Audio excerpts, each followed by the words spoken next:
শুধুমাত্র যে তার নিজের মামলাটা যে ডিফেন্স করবে, সে নিজের মামলাটা ডিফেন্স করার এবিলিটি তার নাই। সেই এবিলিটি তার নাই। আমার তাকে সাপোর্ট দিতে হয়, আমার তাকে আইনি সাপোর্ট দিতে হয় এক প্রকার বিনামূল্যে। সো আমি তার জন্য আবার মামলা করব, আবার মামলা ফাইল করতে তো খরচ হয়, সেটা তো সবার সেই এবিলিটি থাকে না।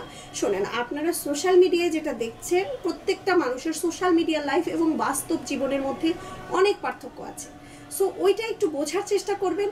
এবং আমি কেন কিছু করছি না, আমি কি আমার ক্লায়েন্টের ওয়েলফেয়ার করছি, ভালো করছি নাকি খারাপ করছি, সেটাই একটু অপেক্ষা করে একটু ধৈর্য ধরে দেখ। মিথ্যে মামলা করলে আসলে ব্যাপারটা কি হয়, মিথ্যে মামলা যদি আপনি কারো নামে করেন, সেটা যদি প্রমাণিত হয় সেটা মিথ্যে, সেটা কিন্তু আপনার উপর পরবর্তীতে সেটার দায় বর্তাবে।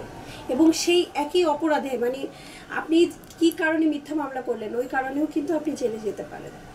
সো এই হলো একদম, এটা হচ্ছে খুব সত্য এবং খুবই আইনের একটা কথা। মেয়েরা একটা অভিযোগ করলে, যেমন সবচেয়ে খুব আমাদের কোর্টে সবচেয়ে খুবই গুরুত্বপূর্ণ একটা জায়গা, একটা মামলা হচ্ছে নারী শিশু নির্যাতনের ওই যে ধর্ষণ মামলাটা, যেমন বিয়ের প্রলোভনে ধর্ষণ।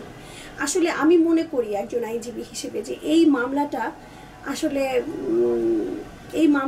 হওয়ার যৌক্তিকতা কতটুকু আপনারা শুনলে খুবই অবাক হবেন, দেশের মানুষ শুনলে খুবই অবাক হবেন।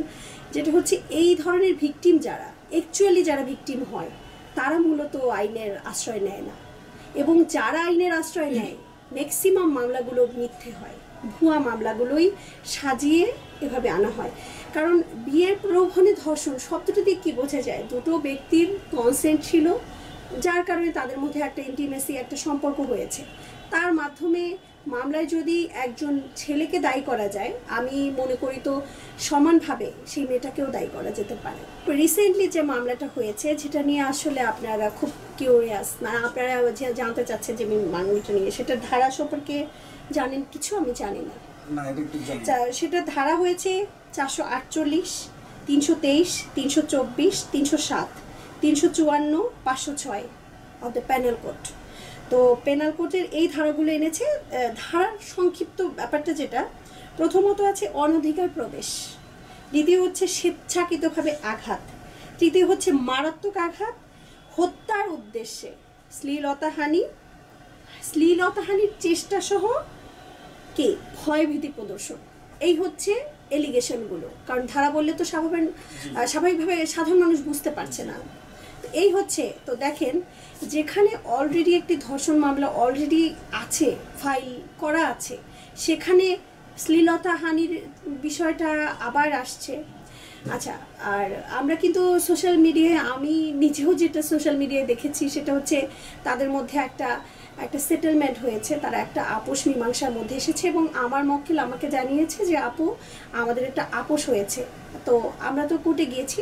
তো আপনাদের উদ্দেশ্যে এবং দেশবাসীর উদ্দেশ্যে আমি একটা কথা বলতে চাই। আমি মামুনের রিসেন্টলি দুটো সেলিব্রিটি শো দেখেছি এবং বিখ্যাত দুজন মানুষ তাকে নিয়ে শো করেছেন।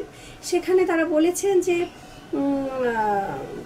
এই যে এই বিষয়টা বলছিলেন যে আপোষ করলা কেন, আবার গেল, এরকম বিভিন্ন কিছু। আমি কিছুই বলবো না। আমি জানি আপনাদের উদ্দেশ্য এবং তাদের উদ্দেশ্য, যারা শোগুলো করেছেন, ভিউ বাণিজ্যটা মনে হয় সর্বপ্রথম আসে। আমি জানি না আমার কথাগুলো রাখবেন কিনা বা আপনি চালাবেন কিনা, কিন্তু ভিউ বাণিজ্য করতে গিয়ে দেশের আইন আদালত, আইনজীবী কারো প্রতি এমন কোনো কথা বলেন না যাতে আপনারা নিজেরাই কিন্তু ফেঁসে যেতে পারেন। তো ওখানে যারা উপস্থাপনা করছিলেন তাদের বিষয়গুলো আমি শুনেছি।